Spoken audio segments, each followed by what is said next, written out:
하나님 말씀은 열왕기상 9장 24절 25절 말씀입니다. 우리 같이 한 목소리로 함께 읽겠습니다.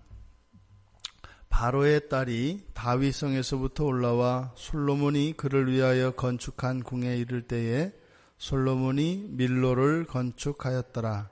솔로몬이 여호와를 위하여 쌓은 제단 위에 해마다 3번씩 번제와 감사의 제물을 드리고 또 여호와 앞에 있는 제단에 분향하니라. 이에 성전 짓는 일을 마치니라. 아멘. 바로의 딸이 이제 다윗성에서 완성된 그 왕궁으로 옮겨온 사건, 그리고 왕궁 안에는 솔로몬이 거처하는 궁이 있었고 애굽 공주를 위한 궁전이 따로 있었죠. 바로 그것을 올라온 사건과 그 다음에 그때를 맞추어 밀로를 건축한 것, 그리고 성전에서 제사가 드려진 이 사건을 이야기하고 있습니다. 그런데 지금 24절에 보면 바로의 딸이 다윗성에서 자신을 위해서 지은 궁으로 올라왔다. 네, 이제 굉장히 서둘러서 이 궁으로 이사 온 것 같은 그런 모습이 보이고 있습니다. 실제로 그 이유에 대해서 역대하 8장 11절을 보면 솔로몬이 바로의 딸을 데리고 다윗성에서부터 그를 위하여 건축한 왕궁에 이르러 이르되 해서 솔로몬이 그 바로의 딸, 즉 애굽 공주를 아주 바삐 서둘러서 이를 옮겨왔다는 것을 밝히고 있는데, 내 아내가 이스라엘 왕 다윗의 왕궁에 살지 못하리니, 그러니까 그동안 이 왕비를 위해서 지어진 이 왕비궁으로 이사오기 전까지 이 애굽 공주가 다윗성에 머무르고 있었지 않습니까? 그런데 거기는 원래 애굽 공주가 있으면 안 되는 곳이었다 이 말입니다. 그러니까 이 솔로몬의 마음이 이 애굽 공주를 하루빨리 옮기기 위해서 얼마나 급한 마음을 먹었는가 하는 것을 알 수 있습니다. 그런데 왜 다윗궁에 애굽 공주가 살면 안 되는 것이었는가? 여호와의 궤가 이른 것은 다 거룩함이니라 하였더라. 당시에 다윗성에 바로 성계 이 언약궤가 있었지요. 그러니까 언약궤가 있는 것은 다 거룩한 곳이었는데 거기는 애굽 공주가 있으면 안 된다라고 솔로몬이 이야기한 것을 보아서, 그러니까 애시당초 애굽 공주는 거기 오면 안 되는 거였고 이스라엘에 오면 안 되는 거였던 거죠. 그러니까 거룩한 곳에 머물러서는 안 되는 여자를 데려다가 왕비를 삼아놨으니 이것이 이제 골치 아픈 겁니다. 그런데 또 다른 곳에 갈 수도 없고, 그러니 이 솔로몬이 성전을 짓기를 마치자마자 왕궁을 지을 때 그 마음이 얼마나 바빴는가를 알 수 있는 거예요. 그러니까 어떻게 했겠어요? 성전 짓고 왕궁 공사할 때마다 다윗성에 돌아가서 매일 볼 거 아니에요. 그럼 이제 공주가 매일 물어보지 않겠어요? 나 언제 이사 가요? 나 언제 이사 가요? 곧 돼. 그러니까 뭐 부부관계라는 것이 뭐 그때나 지금이나 뭐 다를 바가 없습니다. 그러니까 애굽 공주도 그걸 아니까 불편했을 것이고, 다윗도 불편했을 것이고, 솔로몬도 불편했을 것이고, 그러니까 이 왕궁 공사하는데 총력을 기울이지 않을 수가 없었던 것을 보게 됩니다. 그런데 왜 열왕기 저자는 여기에다가 애굽 공주가 이렇게 자기를 위하여 지은 그 궁으로 옮겨온 것과 밀로성을 건축한 것을 같이 연결시켜서 말을 했을까? 우리가 앞에서 살펴보았던 것처럼 이 밀로라고 하는 이 성은 전략적인 성이라고 말씀드렸습니다. 그러니까 예루살렘의 북쪽이 취약하다. 그래서 예루살렘 성을 수비를 강화하기 위해서 전략적으로 세운 것이 이 밀로인데, 이 밀로성의 건축 시기를 애국 공주의 이주 시기와 맞춰서, 그러니까 이주하자마자 그렇게 밀로성을 짓기 시작했다. 그러니까 보세요. 애국 공주가 편히 있을 곳을 짓는 왕궁을 짓는 것과 예루살렘 성 전체의 수비, 방어를 위해서 지어야 되는 전략적인 성의 건축과 어느 것이 더 급했다?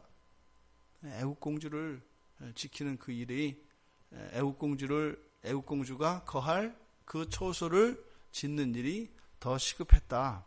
그러니까 밀로에 대한 필요는 예루살렘 성 전체의 안전에 기초합니다. 그러니까 매우 그것도 시급한 겁니다. 그런데 그보다 더 이 애국공주를 위한 그 궁전을 짓는 일이 솔로몬에게는 더 시급했다라는 것을 우리가 알 수 있습니다. 그러니까 이거는 단지 솔로몬이 그 바로의 딸 애국공주를 아주 열렬히 사랑했기 때문에 그 사랑에 기초한 것이었기보다는 앞서서 말씀드렸던 것처럼 바로 여호와의 궤가 있는 다윗성의 그 거룩함을 깨트리고 있는, 위반하고 있는 것이기 때문에 그것이 더 급한 것이었다라고 우리가 생각할 수 있습니다. 여기서 이 솔로몬의 이 이율배반적인 이 태도를 통해서 우리들이 죄를 왜 짓게 되는가 하는 것을 보게 돼요. 그러니까 죄를 지을 때는 누구나 다 그것을 적극적으로 죄를 짓는 경우는 매우 드뭅니다. 그러니까 예수를 믿는 사람들 치고 특별히 또 이스라엘 백성들도 하나님의 그 말씀을 알고 있으면서 그것을 일부러 적극적으로 죄를 짓는 것에 대해서는 사실은 거의 상정을 안 해요. 그러니까 레위기에서도 죄의 용서를 구할 때 그때 죄가 적극적으로 알고 지은 죄에 대해서 거론하지 않습니다. 그러니까 레위기 제사법에서도 속죄하는 제사들은 뭐예요? 부지 중에 실수로 죄를 지었을 경우들을 다뤄요. 그런데 일부러 적극적으로 짓는 죄에 대해서는 사실은 레위기 제사법에서도 그렇게 속죄에 대해서 이야기하고 있지 않습니다.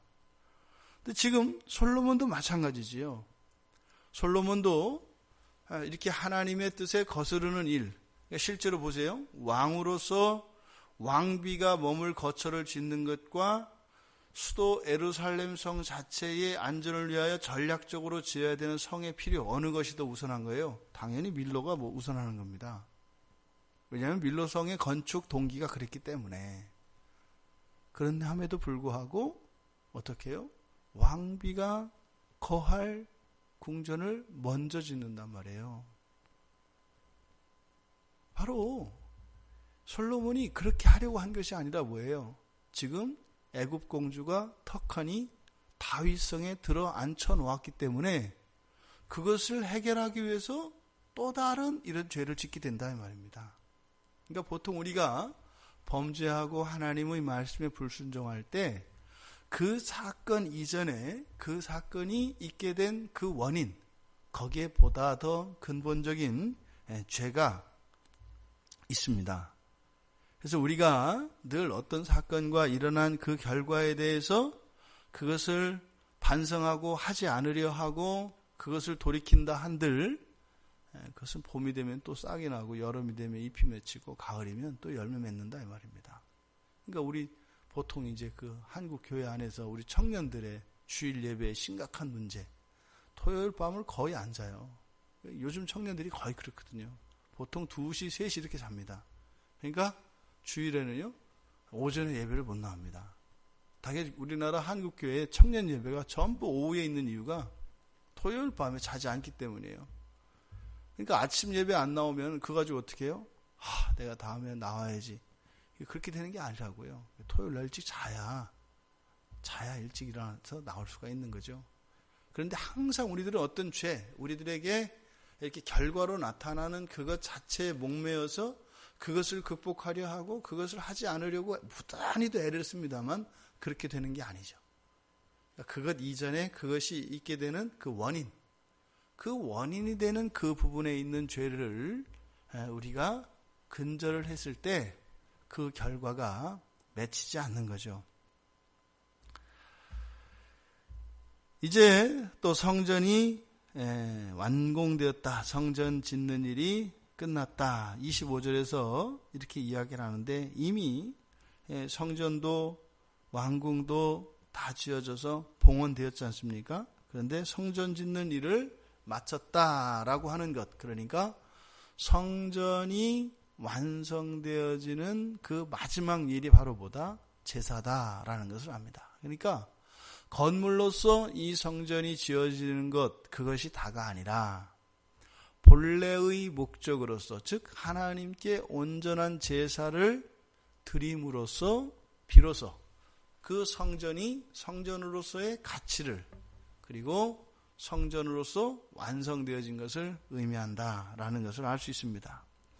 솔로몬은 이제 성전을 건축함으로써 더 이상 산당 제사를 드리지 않습니다. 이제는 산당 제사가 끝이 나고 본문에서 말씀처럼 해마다 세 번씩 이것은 이스라엘의 3대 절기를 말하는 것이겠죠. 그래서 6월절과 7.7절 그리고 수장절, 장막절이라고도 하는 이 세 절기를 이제는 이 성전에서 지켰다라고 하는 것을 이야기하고 있습니다. 바로 이렇게 성전에서 온전한 제사가 드려짐으로써 성전이 완성되어졌다라고 하는 이 보도는 오늘날 우리가 함께 모여서 예배를 드리는 이 교회 건물도 마찬가지입니다. 교회가 교회로서 온전히 그 가치를, 그리고 교회가 교회로서 인정받을 수 있는 것은 온전한 예배가 드려질 수 있을 때 그것이 교회의 예배당으로서의 교회로 그 가치를 다 인정받을 수 있는 겁니다. 그러니까 교회가 여러 가지 사명이 있습니다만 가장 근본적인 것, 가장 기본적인 것, 하나님과 사람의 만남이고 이 땅에 거하는 하나님의 모든 사람들의 만남, 이것이 예배당 안에서 일어나는 겁니다. 그러니까 이 교회가 영광스러운 것은 바로 거기에 있습니다. 모든 성도들이 한 자리에 같은 시간 안에 위치합니다. 그런데 거기는 이 시간과 이 물질세계, 이 창조세계를 초월하시는 하나님의 임재가 만나는 것이 바로 이 교회입니다. 그런 의미에서 이 교회가 거룩하고 특별한 공간이 되는 것이죠. 그렇다면 예배가 어떻게 온전한 예배가 드려져야 되겠는가? 구약에서는 절기를 지키고 레위기에 나온 제사의 규례를 따라 온전히 모든 것에 흠이 없을 때 온전한 제사가 드렸다면, 제사였다면 오늘날 우리들이 하나님께 온전한 예배를 드린다는 것은 무엇이겠는가? 이것이 우리 흔히 말하는 3대 표지입니다. 교회의 교회됨의 표지. 그 가운데 바른 말씀을 선포하는 것과 또 바른 성례를 바르게 시행하는 것입니다. 이것이 교회의 교회됨입니다. 오늘날 말씀이 포기되어지고 바른 성례전들이 포기되어지는 것, 이것은 무엇입니까? 이제는 더 이상 교회가 교회되지 않은 것에 대하여 드러내는 겁니다. 과거에는 그런 일들이 부끄러운 일이었고 감춰야 되는 일이었죠. 근데 이제는 당당한 일이 되었습니다. 그래서 참된 진리의 말씀이 선포되어지는 것이 아니라 성경과는 무관한 사람의 생각과 그저 사람들의 마음을 위로해주고 사람들에게 카타르시스를 주는 그런 정도의 사람의 연설, 그것이 설교의 자리를 대체하게 되었고, 또한 우리가 성례로 지키는 세례와 이 성찬 예식은 이것은 그저 모든 사람들을 위한 잔치의 자리로 변해서 이제는 세례와 상관없이 성찬에 참여하고, 또한 세례라고 하는 것도 본질은 빠져 있고 단순한 교인들에게 주어지는 무슨 답례품처럼 되어진 이런 시대를 살고 있습니다. 그러니까요, 교회에서 거룩함이 사라져 버립니다. 교회에서 거룩함이 사라져 버리면 어떻게 되나요? 나누는 것, 그러니까 하나님의 소유로 삼는 이런 구별됨에 대해서 거부감을 가지게 됩니다. 그냥 좋은 게 좋은 거지, 이런 생각이 듭니다. 그거는 거룩함이라고 하는 것은, 이 구별됨이라고 하는 것은 하나님의 하나님 되심을 인정하는 것과 인정하지 않는 것의 차이입니다. 이것은 단지 형식적인 그런 요소가 아닙니다. 그러니까 뭐 오다 가다 뭐 지나가시는 나그네들도 뭐 결혼식 집에 와서 국수 한 그릇 말아 드시고 가는 것처럼, 우리 교회 오셨으니까 그냥 성찬 참여하셔서 포도주 한 잔 드시고 빵 한 조각 드시고 가시지요. 거기에서 또 누구는 먹고 누구는 먹지 말고, 그거 사람 민망하게, 이런 생각이 지금 지배적입니다. 그러니까 세례와 상관없이 성찬을 베푸는 일이 일반적이라고 합니다. 이 나라 교회가요. 그러니까 지금 우리가 그래도 이렇게 합동측 이 장로교단 안에 속해 있으니까 우리가 이렇게 보수적이다라고 생각 안 하거든요. 근데 지금 한국 교회 일반에서 일어나고 있는 일들을 보면 우리가 보수적인 건 보수적인 거구나, 이렇게 생각을 하게 됩니다. 이미 주기도문과 사도신경이 교회에서 사라진 지가 오래되어졌고요. 그다 무슨 뭐 노동자의 뭐 선언 이런 게 대신 들어가는 이런 정말 상상도 할 수 없는 이런 일들이 벌어지고 있고, 그러니까 이미 그것이 교회의 교회됨은 바로 구약에서 제사를 바로 드려질 때, 제사가 바로 드려질 때 그것이 성전으로서 인정을 받고 그 가치가 있었던 것처럼 오늘날 교회도 우리들이 이것을 잊어서는 안 됩니다. 그러니까 결코 바른 말씀이 선포되어지고 바른 성례가 시행되어지는 이 교회의 3대 표지 가운데 이 2개의 표지는 절대로 양보될 수 없는 겁니다. 그러면요, 이스라엘과 같이 성전 허물어진 포로기로 들어가는 겁니다. 장소가 옮겨지지 않는다 그래서 포로기가 아닌 게 아니지요. 예배의 순수성과 온전성이 사라지게 되면 우리는 나라 없는 그런 포로들의 삶을 살아가게 되어 있다는 것입니다. 그래서 우리가 그것을 포기할 수 없는 것이죠. 밀로성이 건축된 것과 바로의 딸이 다윗성에서 이제는 그 왕궁으로 옮겨진 것의 상관관계, 그리고 이 성전의 본연의 임무인 제사를 드리는 일과 오늘날 교회에서의 예배, 이것을 우리가 함께 연결지어서 생각해 보았습니다. 여러분, 우리가 평생 동안 잊지 말아야 하는 것은 우리들의 신앙을, 더욱 온전한 신앙을 이루어가기 위해서 우리가 살고 있다는 것을 잊어서는 안 됩니다. 죽는 날까지요. 우리가 그래서 사는 겁니다. 온전한 신자가 되기 위하여, 온전한 신앙을 가진 사람이 되기 위하여 우리에게 하나님께서 생명의 시간을 허락하여 주신 것이라는 것, 이것을 잊어서는 안 됩니다. 그 일을 그 어떤 다른 일들보다 후순위에 두거나 그 일을 게을리하거나 그 일을 잊어서는 우리는 너무나 비참하고 불쌍하고 딱한 그런 인생을 사는 것이다 라는 것을 기억하시기 바랍니다. 이 한날 그렇게 온전한 신앙을 위하여, 또 솔로몬이 범하였던 이런 실수와 잘못에 의한 이런 범죄, 그런데 그 범죄가 있게 되었던 그 원인, 이것이 우리의 삶 속에 어떻게 작용하고 있는지 우리들을 성찰하고 살필 수 있는 이 한날이 되기를 바랍니다. 그래서 우리가 하나님 말씀에 순종하고 있지 못한 그런 것들의 원인이 되어지는 것들을 밝혀내고, 그리고 그것들을 제거하기를 성령께 구함으로써 우리들의 삶 속에 날마다 그 거룩함이 더해지는 그런 복된 여러분들 되시기를 주님의 이름으로 축원합니다.